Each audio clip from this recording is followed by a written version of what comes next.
Hello, this is Yasmin Abu Maiden, and today I'll be showing you my demonstration speech.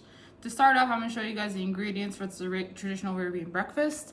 So we have olive oil, za'atar, black tea, and if you don't like this, if you don't like tea, there's an alternative for you have yogurt. This is actually really delicious. It's nice and sour. I got some spinach, tomatoes, some Hawaiian bread as well, and some hot water, obviously. So I'm going to show you guys how to make this today. So to start off with, you grab your buns, which is the Hawaiian buns.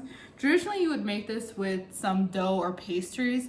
However, since I don't have the time or the dough to make it right now, I'm going to use the Hawaiian bread, which actually has a little bit of sweetness to it, which balances it out really, really well.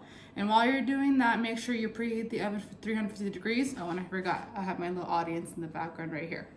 All right. So you're gonna grab your bread, you grab some olive oil, just drizzle it all over it. Don't add too much, you just want it a little sink into the bread so it'll absorb it a little bit more, because this bread is really good because it absorbs a lot of your food, or a lot of the oils that you want to put on, which is great because the za'atar needs to stick onto it. And if you guys are wondering what za'atar is, it's basically a mix of za'atar, the plant, so it's a little more, looks like a green leaf, but dries into a very small green leaf, obviously. And then you have sesame seeds in there and some spices. So the reason why it's a traditional Arabian breakfast is because our Prophet Muhammad used to eat it, and it was sustainable energy throughout the day. So it's not like, unlike coffee, where you have a nice up of energy, then you crash down. It's more like matcha tea for the most part. So you grab that, you swirl it around your bread. You can grab a little brush if you like to, just kind of spread it around. Then you grab your za'atar,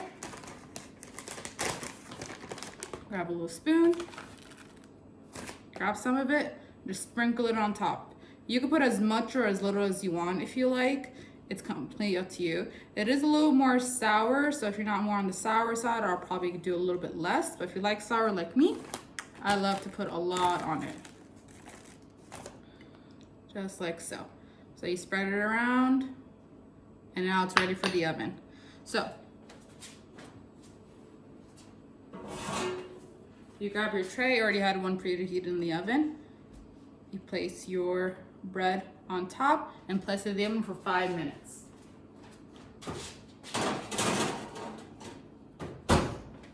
And while that's cooking, you're gonna grab a plate and add your assortments. So I already cut it up where you have your tomatoes and some spinach. I just like adding vegetables to breakfast just because, one, it fills you up a little bit more. It's healthy for you, obviously. And it helps with it's a nice balance with the whole meal together. So you definitely have an option to do that. And while that's heating up, I'm actually gonna tell you guys a little funny story. The way I was introduced to this food was by my grandma, thanks to her.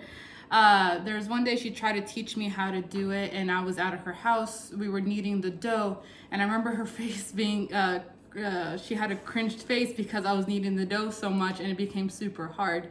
And she basically told me, from now on, until you feel the dough gets hard, that's when you know when to stop. So if you are gonna make some dough, make sure when you feel it's hard, just know when to stop. That's all I had to learn.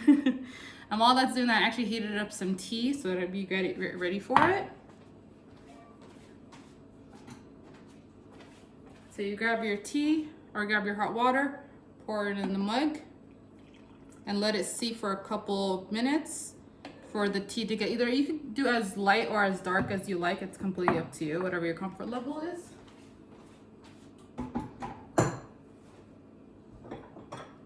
And you could as well grab some sugar.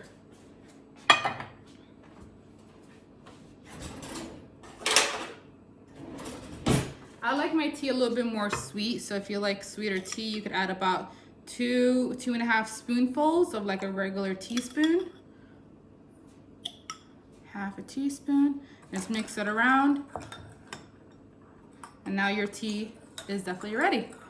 So while since you're waiting for the pastry to be done, I actually made some ahead of time. And I have it ready for you guys right here. So you know when it's done when you have that nice crunch when you're biting into it.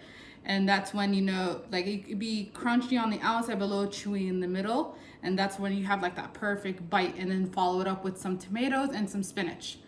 Well, that's pretty much it, guys. I'm looking forward to hearing the rest of you guys' speeches. If you guys have any more questions on how to make this, a little more details, feel free. I guess you could email me. But thank you guys for listening. I'm looking forward to watching you guys.